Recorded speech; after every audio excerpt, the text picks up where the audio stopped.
Khusus di bulan-bulan yang 4 ini, dan sekarang kita ada di salah satunya yaitu bulan Rajab, ketika ada perintah mengatakan jangan kerjakan maksiat, jangan berbuat zalim. Kata para ulama tafsir, perbuatan zalim itu tidak mengenal waktu, kapan pun nggak usah dikerjakan.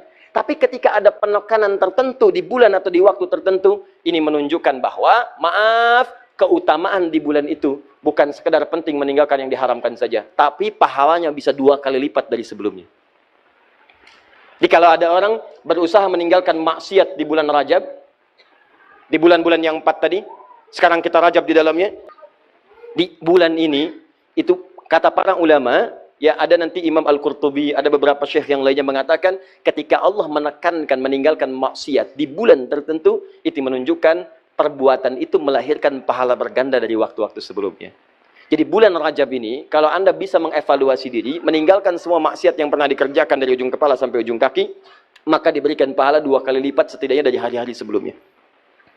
Rumus pahala itu, kalau diberikan, setidaknya paling minimal 10. Quran surah 6, ayat 160. Fokus, saya agak pelankan sedikit.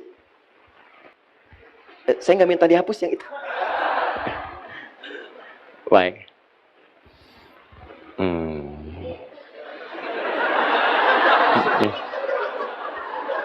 Semuanya aja mas. Ya semuanya nggak apa-apa ya. Ya terima kasih. Ya.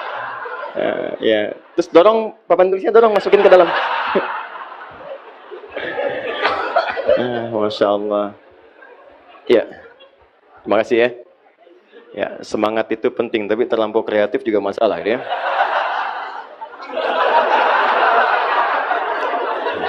Jazakallah khair.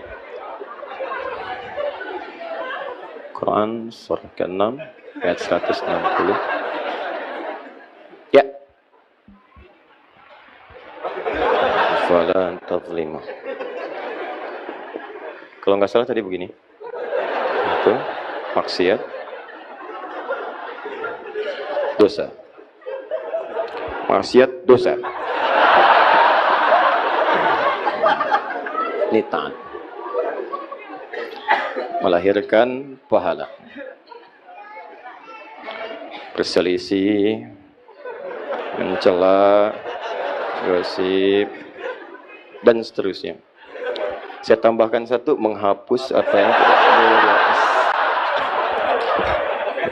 Sudah. Jazakallah khair. Canda ya. Tapi jangan diulangi. Sekarang lihat rumusnya gini. Saya agak tenangkan sedikit. Kalau Anda mengerjakan ketaatan di hari-hari biasa, maka pahalanya standar. Ini 10. Sama, meninggalkan maksiat di hari-hari biasa juga dapat pahala 10. Mengerjakan kebaikan, meninggalkan maksiat karena Allah disebut amal soleh. Amal soleh punya pahala disebut dengan hasanah. Hasanah punya poin setiap satunya 10. Dalilnya Quran surah ke-6 ayat 160. Man jaa bil hasanati falahu asyru amthaliha. Siapa yang bisa mengerjakan perbuatan punya nilai hasanah, amal soleh punya nilai hasanah, maka setiap hasanah punya poin 10. Poin itu dibawa ke akhirat. Jarak antara satu keduanya 500 tahun. 2 ke 3 500 tahun. 3 ke 4 500 tahun. Jadi jangan kira hitungan 1 sampai 10 itu hitungan 1, 2, 3 sampai 10. Bukan. Banyak pahalanya. Maka kalau ada orang misalnya sholat, tadi ya, orang misalnya puasa, orang misalnya baca Al-Quran, hari-hari biasa. Hari-hari biasa, Senin, Kamis, kan? Baca Quran hari biasa, bulan-bulan biasa. Di luar yang 5 tadi, maka setiap satunya, patuh pekerjaannya 10 nilainya. Sama, Anda menghindari maksiat, di kampus tidak bermaksiat, ya, diajak nyontek, Anda tolak. Ya, maaf misalnya, LKS dan sebagainya, Anda tolak. Tinggalkan hal-hal yang tidak baik, Anda tolak. Itu dapat poin. Poin pahala. Anda di kantor, ada yang ngajak korupsi, ngajak nyogok, ngajak macam-macam, tinggalkan. Dapat nilai kebaikan. 10 poinnya. Tapi ingat baik-baik. Ingat baik-baik. Begitu Anda mengerjakan keburukan, sholat tidak dikerjakan, maksiat malah dilakukan. Maka rumusnya, begitu satu dikerjakan, 1 nilai dosanya. Tapi 1 itu jangan dianggap ringan. Karena 1 itu akan mengambil pahala yang telah Anda dapatkan sebelumnya. Misal, maaf sekali ya, maaf. Ada orang sholat, begitu selesai sholat, membicarakan orang lain. Nggak tanggung-tanggung imam yang dibicarakan. Tuh imam kenapa sih bacanya tadi begitu? Iya ya, jelek banget ya, beda dari sebelumnya. Padahal Anda aja nggak mampu jadi imam. Nah, begitu Anda bicarakan demikian, itu pahala Anda ditransfer langsung ke imam tadi. Kenapa bicara begitu? Itu tadi imam, memangnya imam itu, memang kenapa sih nggak ada yang kemarin? Nambah lagi satu, pindah lagi ke yang lain. Awas hati-hati. Mereka kenapa? Bicara yang nggak baik, itu nggak boleh, itu dosa. Untung saya nggak seperti mereka. Mereka itu memang kurang bagus tuh ya. Itu pindah lagi situ. Jadi begitu itu kalimat disampaikan, pahala sholatnya seketika pindah kepada yang dibicarakan. Seketika. Itu langsung dipindahkan. Bukan cuma 1-2 lagi, semua pahala yang didapatkan pindah ke orang tadi. Awas hati-hati, jangan dikira mudah. Nanti di akhirat, timbangannya itu akan begini. Semua pahala dikurangin dosa. Ya, kadang nggak sadar tuh ada dosa mata, dosa telinga, dosa lisan sampai ke ujung kaki, kadang nggak sadar. Ingat baik-baik ya, bukan hanya sekedar meninggalkan perbuatan yang ini, tapi merespon maksiat pun itu ada dosanya. Nah, sebaliknya, kalau perbuatan ini dikerjakan atau ini ditinggalkan di waktu-waktu spesial, maka pahalanya beda dengan waktu biasa. Seperti apa contohnya? Ramadan. Ramadan itu kalau ini dikerjakan, nilainya 10 kali lipat dari hari sebelumnya. Jelas? Nah, sama persis juga dengan yang ini. Yang ini itu kalau meninggalkan keburukan, hari-hari biasa 10. Tapi kalau masuk kepada istimewa, Dzulqa'dah, Dzulhijjah, Al-Muharram, bulan Rajab, maka pahalanya dilipat gandakan. Dari yang 10 minimal 2 kali lipat. 2 kali lipat bisa 20 kebaikan. Jadi, ini makanya ada yang menyebut Rajab itu bulan introspeksi. Ya, bulan introspeksi. Bulan muhasabah. Silahkan evaluasi diri. Ada waktu kita untuk menilai. Coba tolong ya teman-teman, coba dicek dulu. Cita-cita mau kemana di akhirat nanti? Surga. Surganya apa? Firdaus. Mau bersama Nabi? Yang pengen semua itu boleh angkat tangan. Tuh, ya. Dah, nih. Anda pengen ke surga, surga Firdaus. Ingin berjumpa dengan Nabi sallallahu alaihi wasallam. Pertanyaannya, bakal apa yang sudah Anda siapkan sampai hari ini? Sedangkan rumusnya nanti kan, pahala, itu dikurangi dosa. Nah, sekarang jujur dah. Untuk ke surga itu kan bekalnya pahala. Amal soleh. Buka Quran surah kedua ayat 25. Quran surah kedua ayat 25. Paling kanan sebelah atas di mushaf. وَبَشِّرِ الَّذِينَ آمَنُوا وَعَمِلُوا الصَّالِحَاتِ أَنَّ لَهُمْ جَنَّاتٍ تَجْرِي مِنْ تَحْتِهَا. Berikan kabar gembira pada orang-orang beriman dan beramal soleh. Kami telah siapkan surga untuk mereka. Jadi ke surga itu bekalnya pahala, amal soleh. Sedangkan, maaf sekali, dosa akan menjerumuskan seseorang kepada neraka. Neraka itu nggak ada bekal lain kecuali dosa. Sudah. Quran surah keempat ayat 56, paling kanan sebelah atas. Innal ladzina kafaru bi ayatina sawfa nuslihim nara. Orang-orang yang ngumpulin dosa saat di dunia, ingkar terhadap perintah kami. Disuruh kerjakan, nggak mau. Disuruh ninggalkan, malah dilakukan. Orang-orang yang begitu, kasih kabar kepada mereka, kami akan celupkan mereka ke neraka. Jadi kalau orang banyak dosanya, udah pasti neraka. Orang banyak pahalanya, pasti surga. Orang setengah-setengah, ini 50, ini 50, tempatnya A'raf. Di tempat antara neraka dan surga. Al-A'raf namanya.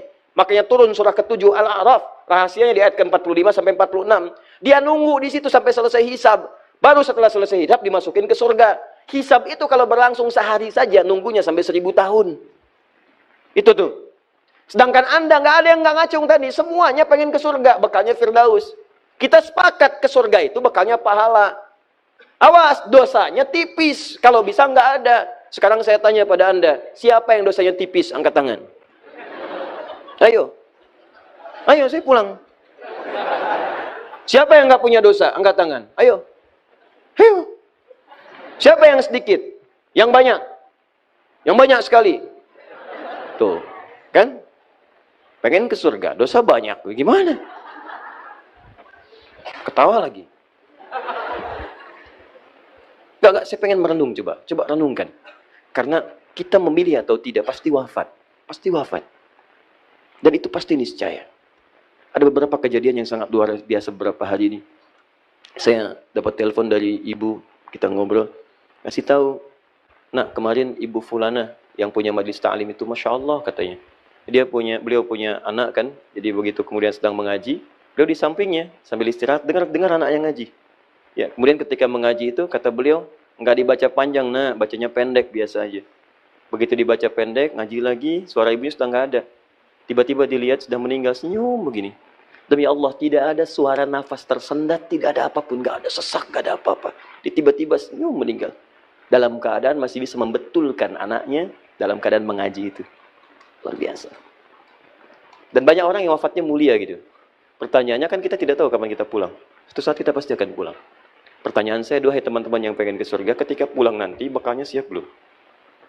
Nah kan rumusnya begini tadi sudah paham. Kalau banyak pahala pasti ke surga. Banyak dosa, ini terancam neraka. Sedangkan Anda sendiri tidak sanggup mengatakan dosanya sedikit. Anda tidak mampu mengangkat tangan Anda bahwa dosa Anda tipis. Itu kan bahasa hati sebetulnya. Coba itu bukan main-main. Anda bisa mengatakan pengen ke surga, itu keinginan. Tapi kan hati Anda mengatakan, cukup nggak bekal saya? Coba merenung malam-malam, pulang dari pengajian. Merenung coba di jalan. Saya tuh ke surga nggak sebetulnya? Ya, dalam kalimat ke surga itu sebetulnya, Anda bisa tanyakan, dosa saya itu berapa banyak gitu. Kan yang tahu sendiri Anda juga. Anda yang tahu berapa banyak Anda bermaksiat. Anda yang tahu berapa banyak mata dipakai berbuat yang salah, sampai ke ujung kaki. Dan Anda pengen ke surga. Maka kita butuh sesuatu untuk menggugurkan dosa itu. Kita butuh sesuatu. Dan Allah turunkan itu, dikasih kesempatan. Nih, saya kasih kesempatan. Bulan ini istighfar ya, saya lipat gandakan. Mungkin kamu nggak sadar. Karena tiap hari saya berikan kesempatan untuk istighfar, kamu nggak pakai. Mungkin kamu butuh motivasi. Nih, saya kasih sebulan nih. Yang ketika Anda istighfar, ketika Anda tinggalkan maksiat, saya lipat gandakan pahalanya untuk nutupin dosa-dosa kamu. Begitu Anda jaga pandangan dari maksiat, pahala berlipat. Begitu jaga lisan dari maksiat, pahala berlipat. Berlipat pahala itu untuk menggugurkan dosa-dosa yang banyak. Sebab ketika ini banyak, kan harus banyak pahala menggugurkannya.